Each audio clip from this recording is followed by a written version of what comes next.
acomodación a los valores espirituales. El divorcio entre yo y sus vehículos.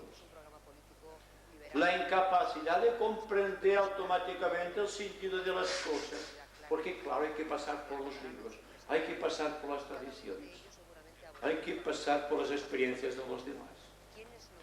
Y yo les digo a ustedes que solo vale en la vida del mago la propia experiencia, no la experiencia de los demás, la nuestra. La experiencia de un gurú, si el gurú es correcto, ¿de qué nos sirve? Si nosotros no somos capaces de comprender la verdad que puede representar la vida de un gurú, o por el contrario, la falsedad de sus principios, ¿quién nos va a decir la verdad o lo falso en cualquier presentación del tipo que sea? Nada, solo nosotros.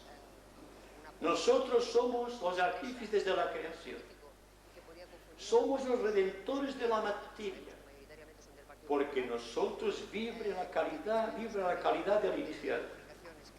Y ahora hay que demostrarlo. No basta estar constantemente sediento de conocimientos esotéricos. ¿De qué nos servirá? ¿De qué sirve una máquina muy complicada si el obrero no comprende el mecanismo? Yo les invito a ustedes primero de comprender la máquina y que comprendan su mecanismo. Entonces comprenderán la máquina a través del mecanismo. Y a través del control de los elementos, ustedes comprenderán a los elementales. Y los elementales, ahí está la maravilla, les comprenderán a ustedes. Y ya no serán enemigos de ustedes los elementales. Serán sus aliados, sus artífices. Los artífices de su propia creación humana. Espero que esto sirva para ampliar en detalles el sentido de los elementos, el sentido de las fuerzas etéricas que constituyen estos elementos por condensación, y también la obra que nos corresponde hacer si es que realmente hemos comprendido algo de lo que se está diciendo aquí desde hace meses. Entonces vamos a ver si a través de sus preguntas podemos extender algo más el significado de lo que acabo de decirles.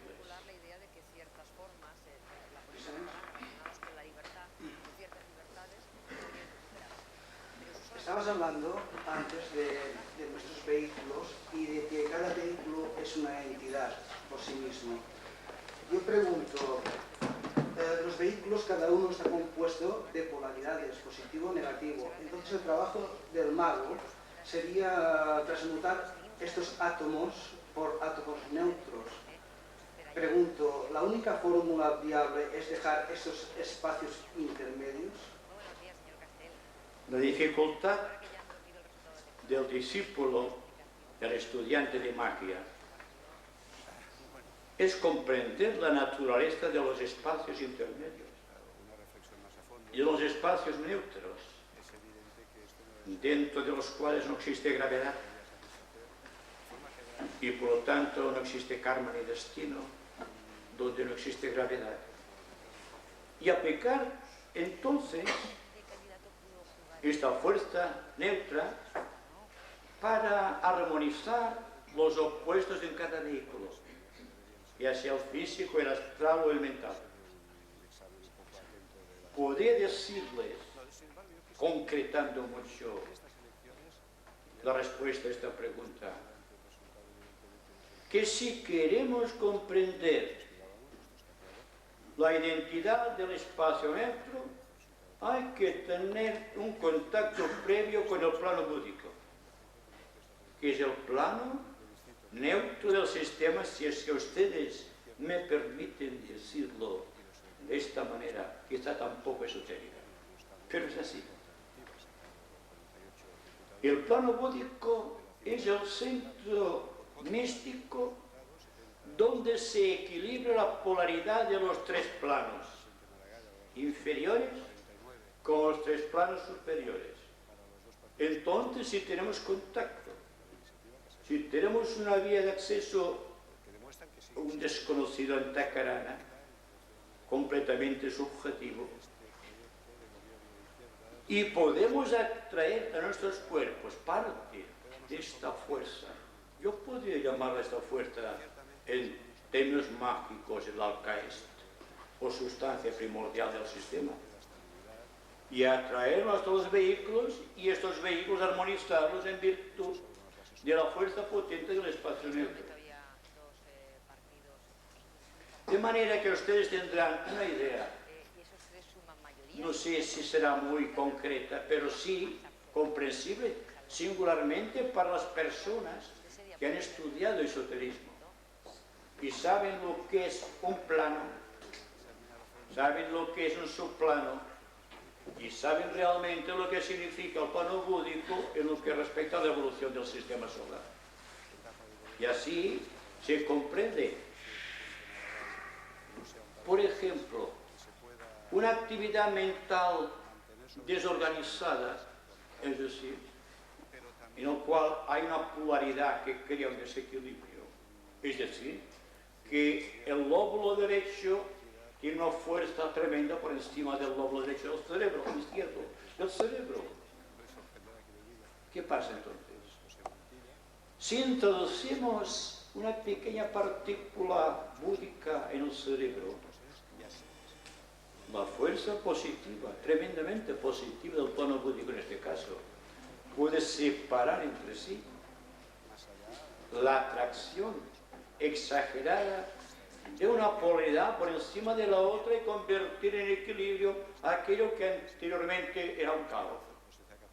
Y toda la vida del humano es crear espacios neutros, espacios para controlar las fuerzas elementales, espacios neutros para curar enfermedades, espacios neutros para neutralizar la polaridad o la gravitación. Un adepto puede gravitar o puede dejar de gravitar a voluntad. Con solo establecer un punto neutro en un momento determinado y sobreviene la levitación. Porque en esencia, físicamente o intelectualmente, la levitación se produce cuando el cuerpo del iniciado deja de ser un antagónico de la fuerza de la Tierra y se convierte en fuerza igual. Es decir, que si antes era positivo en relación con la Tierra, ahora será igual que la propia Tierra. Automáticamente su polaridad superior, que entonces será distinta, le atraerá profundamente. Y en vez de sentirse atraído hacia abajo, se sentirá atraído hacia arriba. Y se creará el fenómeno de la levitación. Utilizando un sistema muy parecido, los magos, los grandes magos geómetras que crearon las grandes pirámides, utilizaron este método. Sabiendo que en la piedra existen dos fuerzas de polaridad, una polaridad que va hacia el centro de la piedra, que llamamos gravedad, y otra que tiende a expandirse hacia arriba, cambiando la polaridad del centro este, que es el centro de la Tierra. La piedra se siente elevada al cielo, por decirlo de alguna manera, y no pesa. ¿Cómo ustedes creen que se crearon las pirámides de Egipto? Fueron llevadas mágicamente de esos emplazamientos. Fueron creadas mágicamente por los grandes iniciados que las crearon. Y ustedes saben que las pirámides de Egipto son perfectas tanto geométrica como astronómicamente, como matemáticamente como cósmicamente. Nada hay tan perfecto como una pirámide, desde este punto de vista. Y sin embargo, aquí las piedras pesan toneladas, muchas toneladas. Y sin embargo, las llevaban unas personas que aparentemente no sentían el peso de la piedra, las colocaban simétricamente donde les correspondía. ¿Por qué? Porque los magos tienen poder sobre los elementos, lo que decíamos antes. Y si se tiene un poder sobre la tierra, la tendrá sobre la piedra, que está constituida por una sustanciación de la tierra. Así que tenemos una serie de datos a aprovechar para saber lo que puede hacer tu mago y lo que no debe hacer un aprendiz de mago, que como ustedes saben es tratar de enseñar lo que sabe a los demás. Por esto en los ashram de la jerarquía no se admiten personas con poderes psíquicos. Las personas que dicen que saben levitar, porque conocen una pequeña ley y la explotan. Pero la ley, si no es comprendida, tarde o temprano irá contra aquel que la está utilizando. Y así a todas las cosas. Los espacios neutros están por doquier. Hay que encontrarlos. ¿Acaso la inteligencia verdadera no es un espacio neutro? ¿O un equilibrio entre la razón y el amor? Cuando la razón impera sobre el amor, hay desequilibrio. Cuando el amor impera sobre la razón, hay desequilibrio. Pero cuando hay un equilibrio perfecto entre la razón y el amor, surge la inteligencia perfecta, más allá del discernimiento. Bien mirado, solo se discierne cuando hay una polaridad dominante en la mente. Y entonces se crea el intelecto. Pero aquí hablamos del mago, no de la conveniencia o no del intelecto en nuestra vida social humana, en el cual tenemos forzosamente que luchar. Se trata simplemente de estar muy apercibidos.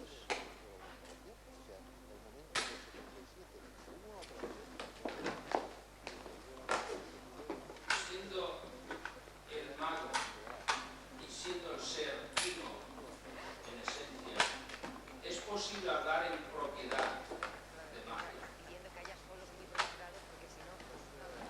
Es que magia es todo. Incluso cuando dos palabras llegan a mí, es por un efecto de magia. Si pudiésemos ver el fenómeno que va de una persona que habla a otra que escucha, o viceversa, veríamos la actividad de las sílfides del aire, transportando nuestras palabras. Y en un estado superior de conciencia, cuando el maestro transmite telepáticamente algún conocimiento a un discípulo. Son las grandes sílfides del aire. Son las grandes fuerzas de la naturaleza que controlan todo cuanto tiene que ver con los aspectos atmosféricos, el aire incluido.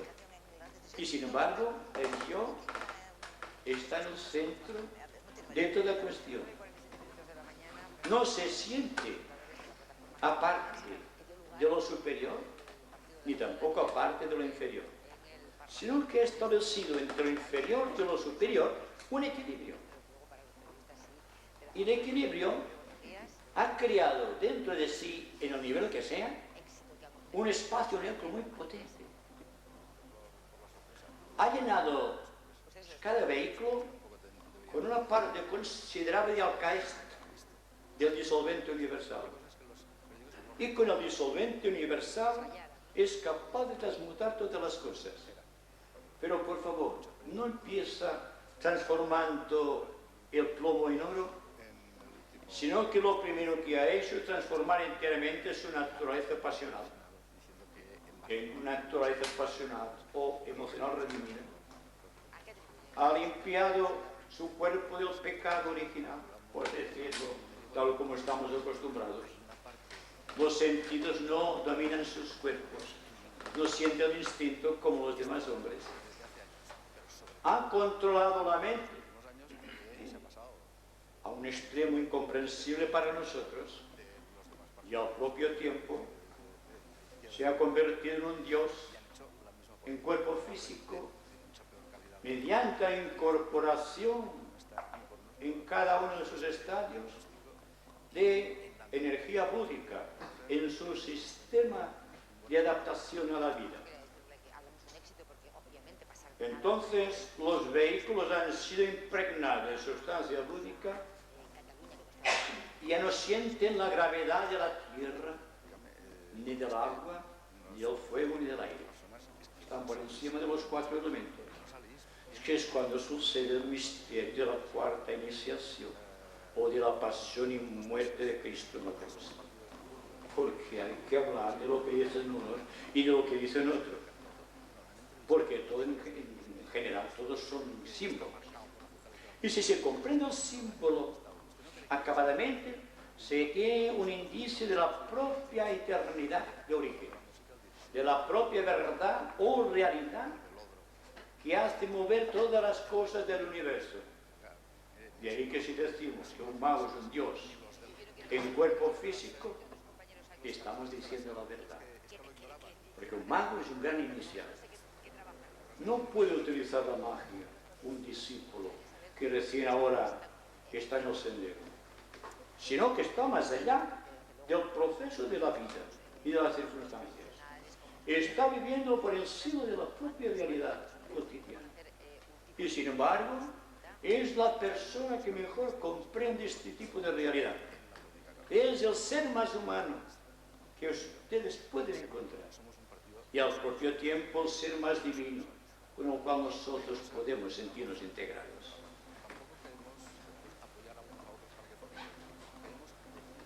Sin embargo, en este momento de vacío, en estos momentos de identidad del mago con el ser y el mago son uno. Sin en cambio, la voluntad del mago podríamos decir que es paralela o la misma a la del ser. Pero yo me pregunto, ¿existe verdaderamente un mago separado, paralelo a la voluntad del ser? Un mago que imponga o sobresalga su voluntad sobre la voluntad del ser. Es decir, ¿existe la magia activa diferenciada de la magia pasiva? Un mago es el ser. Y el ser es la voluntad. No hay diferencia entre el mago, el ser y la voluntad, a menos que digas el ser divino. Pero al menos podemos decir que el ser del mago es una representación genuina del ser divino. Y por lo tanto, puede operar maravillas como de creación, como hace el ser divino. Es que Dios, el Creador, es un mago. Para crear su universo ha tenido un aprendizaje mágico superior, trascendente. Porque ante todo tendrá que saber cómo y de qué manera el espacio puede llevar así la fuerza que necesita para crear, o servir de recipiente, de matriz, para todas sus creaciones.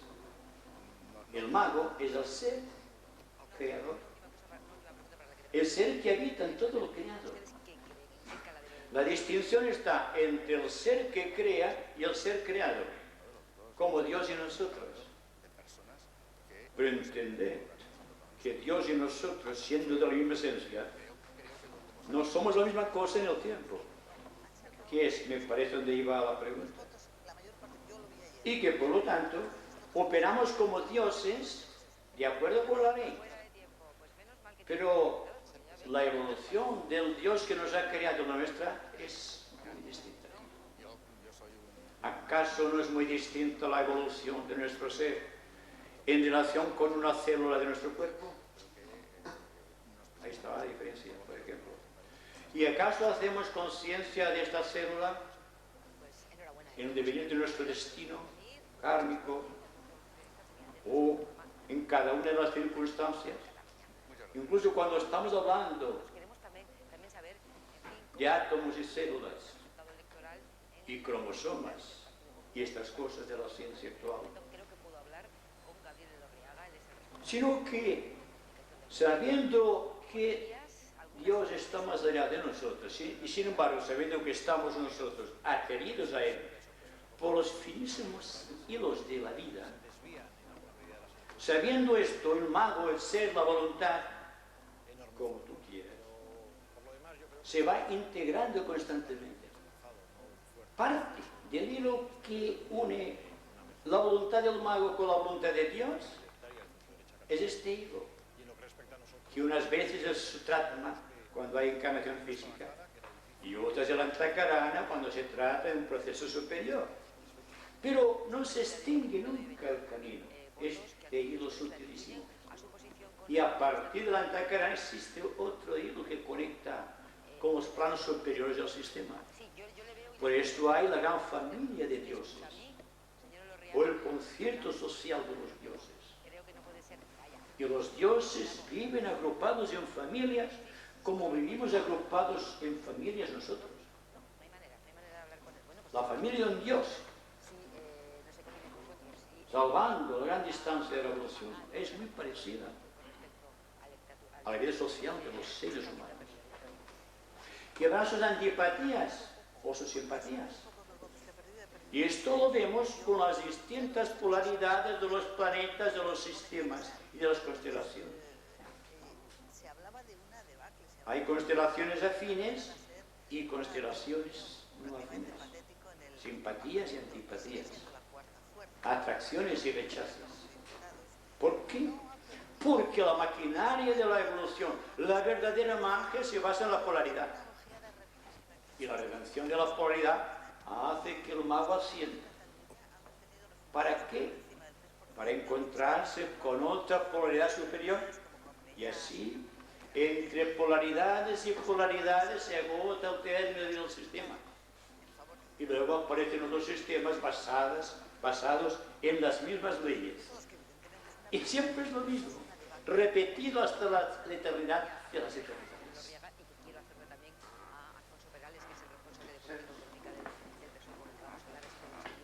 ¿Dónde está el libre No, es que... Bueno.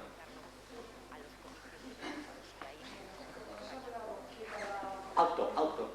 Como has hablado que para crear el mago, una de las cosas principales y a simple vista sencillas es el amor, pues yo he querido trabajar con todos los de aquí para esto y he querido ayudarme con el Cristo porque es un ser que sabemos todos que es un ser de amor. Entonces yo, como he tenido en principio una educación católica, ahora la tengo más esotérica, he querido ir a la misa y ir a la comunión muy frecuentemente. Entonces yo he notado una gran ayuda y entonces he leído su libro, el Agni Yoga, que a través del chakra del corazón del Cristo se puede crear una antakarana a los chakras más altos.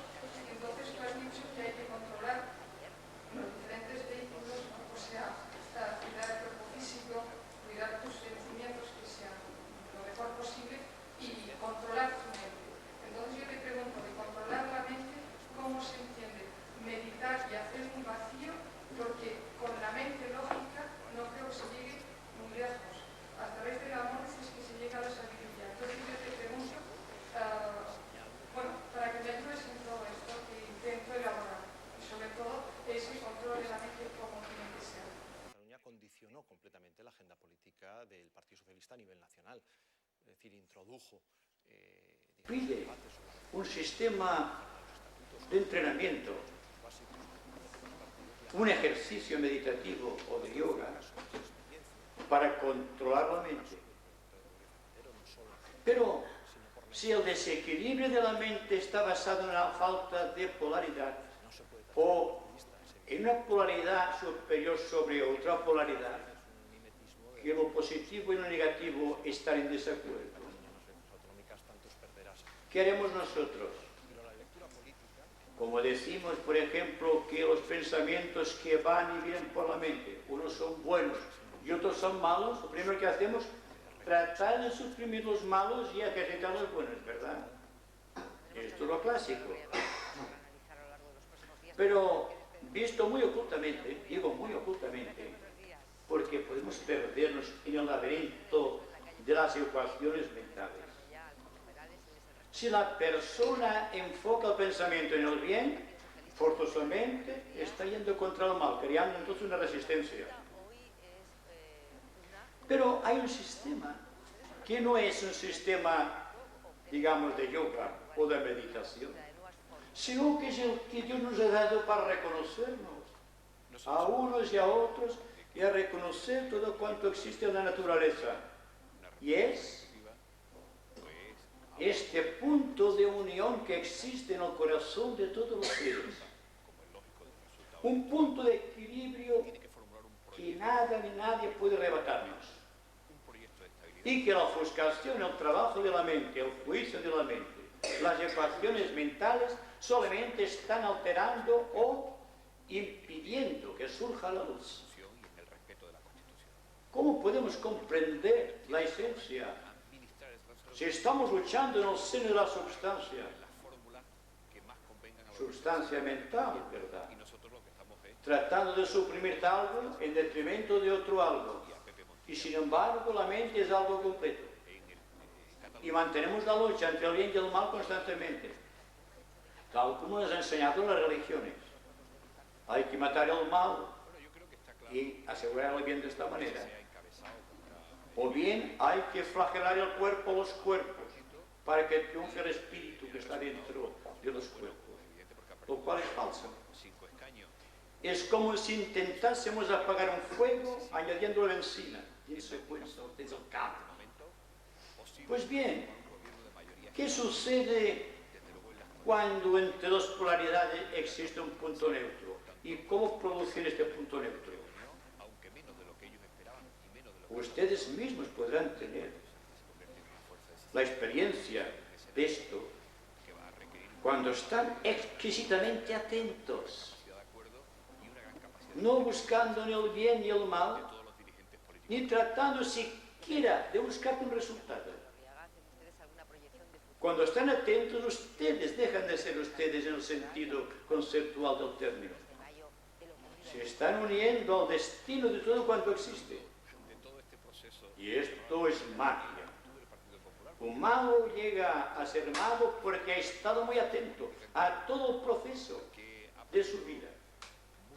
Y la mente del mago está vacía, no tiene problema, porque su atención ha rebasado los límites de lo conceptual y se ha hendido profundamente en lo trascendente del ser, o de Dios, o de la naturaleza, o de la verdad, o de la justicia, o de la paz, o de la fraternidad. De manera que no hay ejercicio alguno, salvo la atención, que pueda producir un punto neutro en la mente, o en el corazón, o en el ánimo. Porque estamos tan distraídos que sin darnos cuenta estamos creando polaridades. Polaridades cada vez más fuertes, más potentes, que impiden un día que podamos pensar realmente por nosotros mismos. Pero la atención, ¿qué es lo que produce de inmediato? Hablo de la atención mental. Es el cese de la acción del pensamiento. Y ustedes dirán, ¿de qué me sirve el cuerpo mental?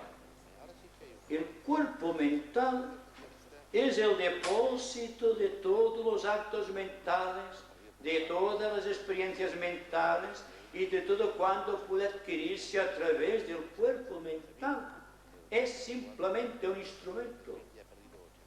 Yo voy más arriba del instrumento, voy a buscar del artesano, el pensador en su propio plano, el que puede a través de la atención dejar la mente sinceramente blanca, límpida, como un espejo refulgente, o como un lago de aguas tranquilas que permiten reflejar lo que existe en el fondo. Entonces, la disciplina, la única disciplina que tiene un valor social inmenso, es estar atentos. porque la tensión disuelve el antagonismo entre los opuestos, los equilibra, de manera que cuando quiere pensar solamente hay que cambiar la polaridad y empieza el pensamiento, es decir, que el pensador se agarra a su instrumento y empieza a pensar. Quiere dejar de pensar atentamente, disuelve el aspecto positivo de la mente y entonces vuelve a ser el pensador. Resumiendo, la mente es un instrumento del